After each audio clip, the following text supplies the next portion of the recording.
Every time I step into the studio at the beginning of the semester, I never know, I have no idea what's going to transpire.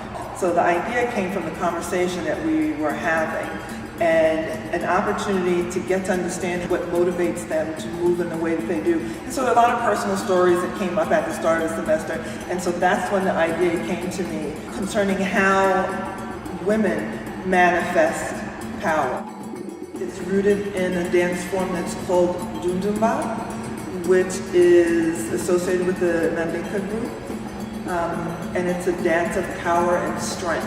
And so having an opportunity to actually talk with the dancers, them talk to each other and hear each other's stories. How do we manifest that in movement? They are able to reach this level of energy, and you very much get the feeling from them that they are grounded, that they embody the movement, that they have this incredible energy, and as I said, and each one of them puts their own signature on the movement.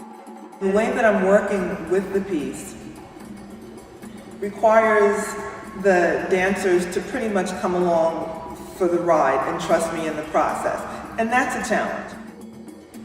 It's so much about the dancers bringing who they are to the work and how they interact with the music, how they interact with each other, how they decide to take up space on that stage, and how much of their personality they're really going to allow to shine. It's always an incredible experience every single semester.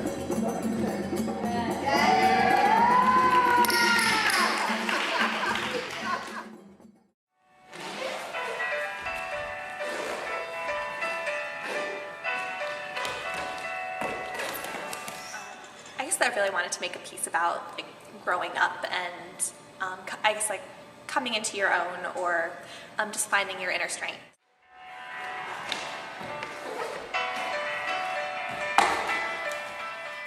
You can kind of tell it's about like maybe being somewhere where you're questioning yourself, you're feeling a lot of doubt, maybe not feeling beautiful.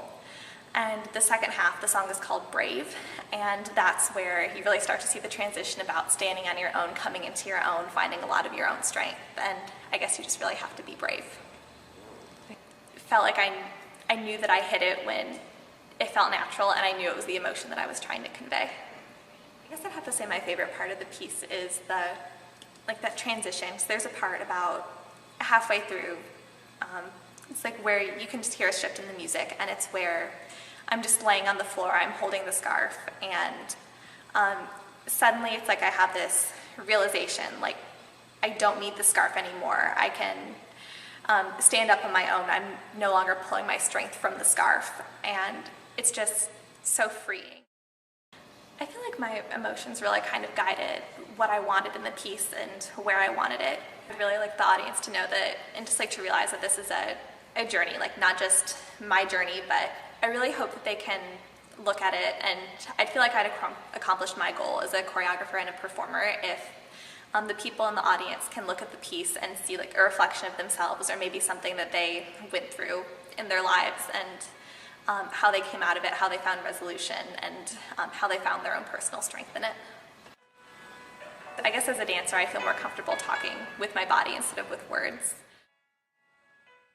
It wasn't originally about anything, but it kind of started to take life, feelings about the ocean.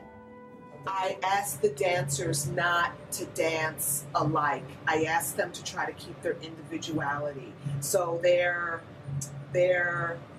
a unit, but they're not necessarily unified. And I don't need them to be a chorus that way, but I need them to be harmonic. I need them to harmonize. I had a vague idea of the music I wanted to use, but when I saw the dancers, I have 8 female dancers, and they're very grounded, they're very fluid, they're very organic. And then there's kind of a spark and a punch and sort of a soulfulness to them. And those things together Then I started listening to the music, and I said, this is the right marriage. The musician, composer, Julia Price, will be on stage for part of the piece playing live. So that's something, having the women dancing and the woman musician, that energy brought, the rehearsal last night was the first time we did it, and that brought something very new to the piece. And people, I see them shaking their heads and nodding their heads when I talk to them, and I know they're starting to get it, why we're all together in the space. So I'm trying to give you a little something before you all go like this. So if you go right, left, knees, body, legs down.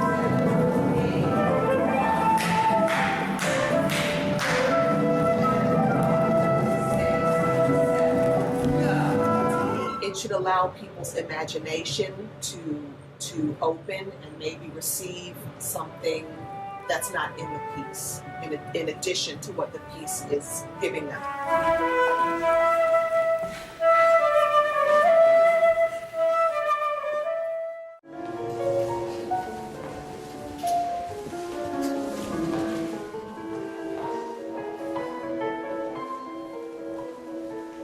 The piece is titled "What's Yours Is Mine."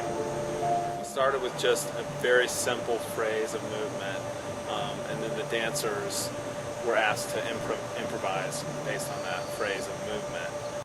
The idea is that, dancers are sharing information, choreographic information, sort of making it their own, finding different ways to experiment with the movement, create new movement out of that. So that's basically, it's that process.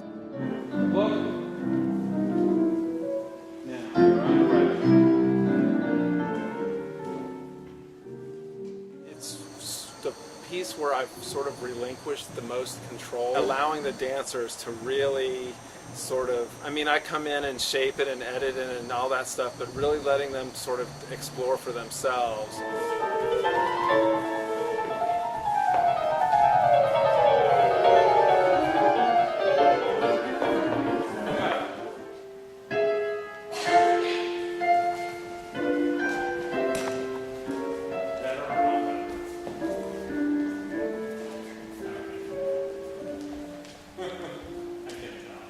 I rely a lot on serendipity in this piece. There's a lot of sort of, I wasn't expecting that.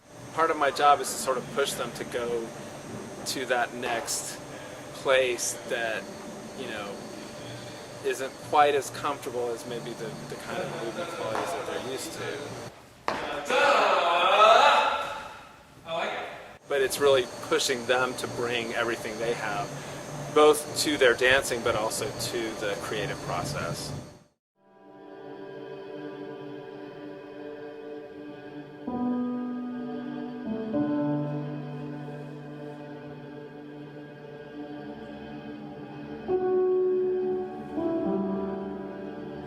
So we conceptualized this piece this summer in Chicago. We both did the Duke in Chicago program.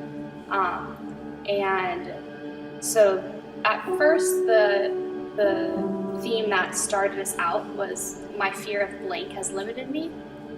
So we both kind of chose our own fears, and we realized that the way it limits us is very similar in like kind of the same aspects, so then we kind of combined them into a piece.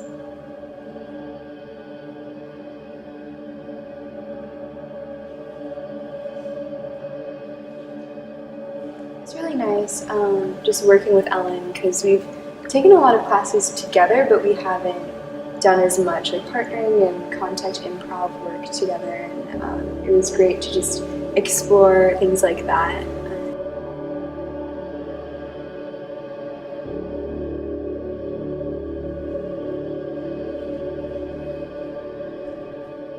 There's a part in the piece where at first we were doing the same exact movement, but we got feedback from faculty that maybe we should really take it to the extreme by doing it the way we would do it. So Stephanie's standing, doing more I would say balletic movements, but then I'm on the ground, doing kind of a modernized version of just how I would rather approach that movement.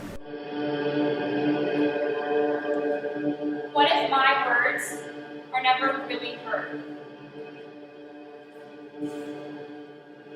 What if my words don't come out right? I decided to do a piece that's about trusting each other and trusting your friends, and it's really exploring that idea of trust and how you can help out one another as well as helping yourself, and that a lot of times people want to help each other more than they're willing to accept help.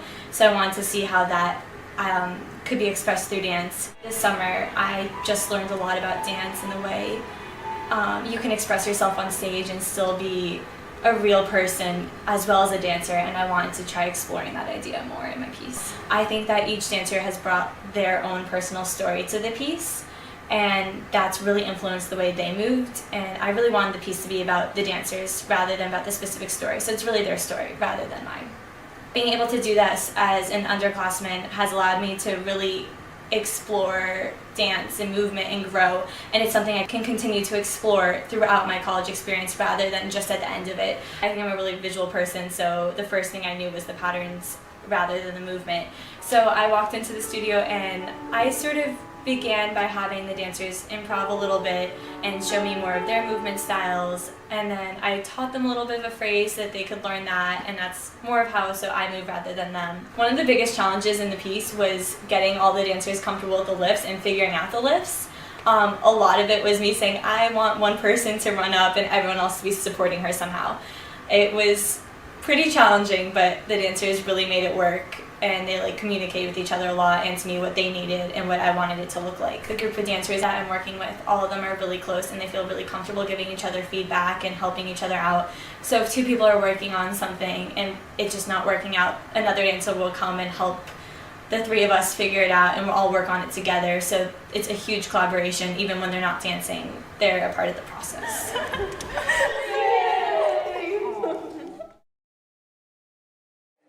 1 and 2 and 3 and 4, 5 and 6 and 7 and 8. 1 and 2 and 3 and 4. That's so much better, period.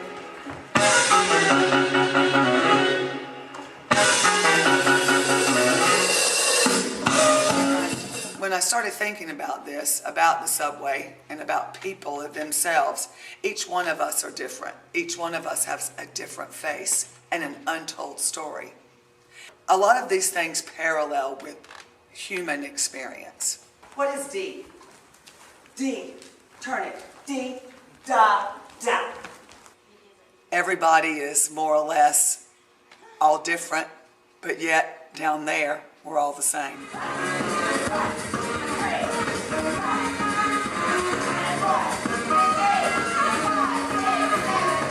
I went to the Museum of Modern Art and a book was sitting there. Displayed, and it showed feet walking, and immediately it hit me what I was probably going to do. The music played a huge part of my selection and my choices in the dynamics of my movement. It's alive and it's moving, and I enjoy the quickness of it, the thoughts behind each different part. The flashlights that are used depict the lighting of the subway coming from all different places, just like the people do. However, it is also a look in your soul. Enjoy it for the difficulty, the movement quality, what the students have put into it, their education behind it, what they feel from each different part that we have chosen to depict the subway or to depict how people feel. It's not about me. It's about them. Keep on the top. Let's do it. Good luck.